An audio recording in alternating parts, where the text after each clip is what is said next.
You is not switch fiddling me, is you? Said the Bloodbottler. Never, cried the BFG passionately. Take a bite, and I am positive you will be shouting out, oh, how scrumdiddly-umptious this wonder veg is. The BFG could see the greedy Bloodbottler's mouth beginning to water more than ever at the prospect of extra food. Vegetables is very good for you, he went on.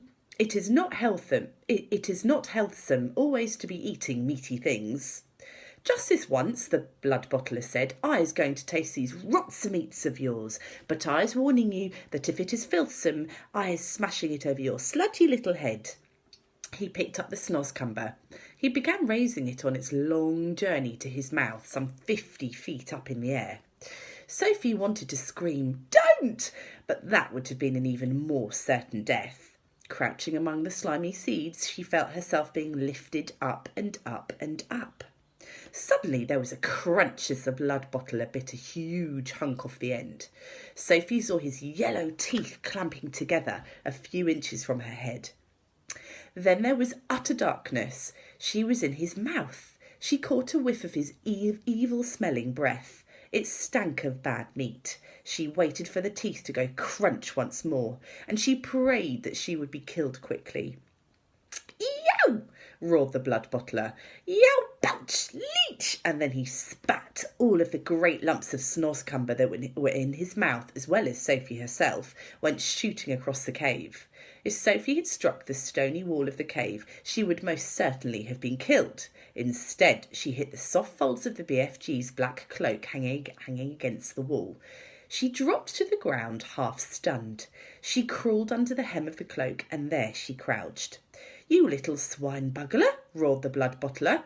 You little pig swiller. He rushed at the BFG and smashed what was left of the snoscumber over his head. Fragments of the filthy vegetable splashed all over the cave.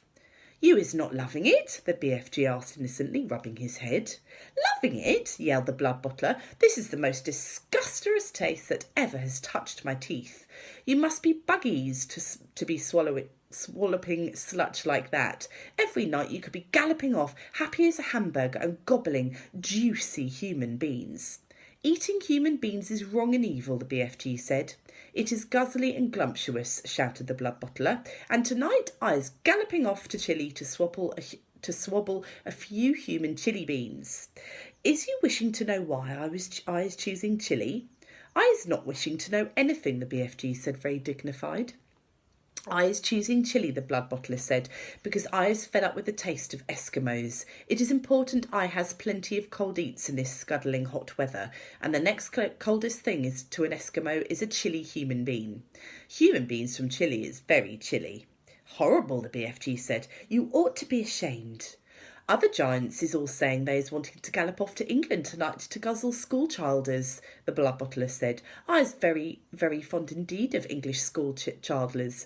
They has nice inky booky flavour. Perhaps I will change my mind and go to England with them. You is disgusting, the BFG said. And you is an insult to the giant people, said the Bloodbottler. You is not fit to be a giant. You is a squinky little squiddler. You is a pibbling little pipsqueak. You is a cream puff nut. With that, the horrible blood-bottling giant strode out of the cave.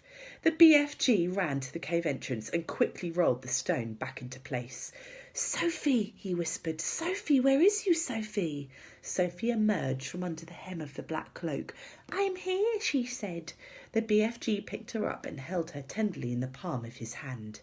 Oh, I is so happy to be finding you all in one lump, he said. I was in his mouth, Sophie said. You was what? Cried the BFG. Sophie told him what had happened. And there I was, telling him to eat the filthsome snoscumber, and you was all the time inside it, the BFG cried. Not much fun, Sophie said. Just look at you, you poor little chiddler, cried the BFG. He was all covered in snoscumber and giant spit. He set about cleaning up as best he could. I's hating those other giants more than ever now, he said. You know what I should like to do? What? Said Sophie. I should like to find a way of disappearing them, every single one. I'd be glad to help you, Sophie said. Let me see if I can think up a way of doing it.